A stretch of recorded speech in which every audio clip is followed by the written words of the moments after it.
पिता के जीवन में पुत्री का आगमन केवल एक सामान्य घटना नहीं माना गया है, बल्कि ये एक गहरी आध्यात्मिक और भावनात्मक कड़ी होती है।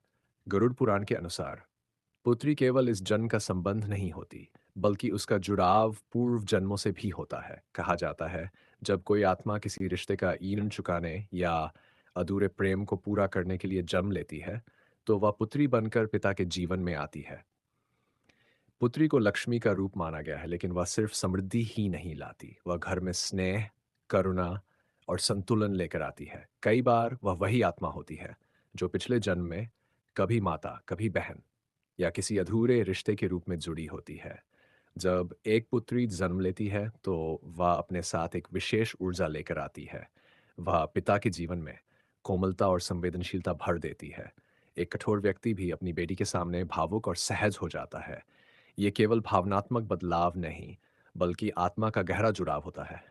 कहा जाता है, पुत्री अपने साथ पिता के कर्मों का फल भी लाती है। अगर पिता ने पूर्व जन्मों में किसी स्त्री का सम्मान किया हो, तो वही आत्मा पुत्री बनकर उसके जीवन में आती है।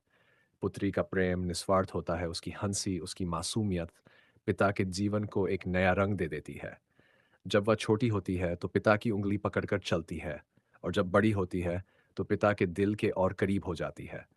और फिर एक दिन जब वह विदा होती है, तो वह सिर्फ घर नहीं छोड़ती, बल्कि एक रिश्ते का एक अध्याय पूरा हो जाता है।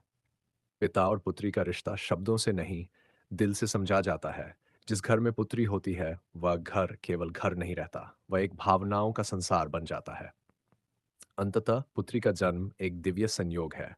वह केवल संतान नहीं, एक आत्मा है जो आपके जीवन में एक खास उद्देश्य लेकर आती है। इसलिए उसे समझना, उसे प्रेम देना सिर्फ कर्तव्य नहीं, बल्कि एक आध्यात्मिक जिम्मेदारी है। क्योंकि जब पुत्री आती है, तो वह केवल एक नया रिश्ता नहीं बनाती, बल्कि एक पुरानी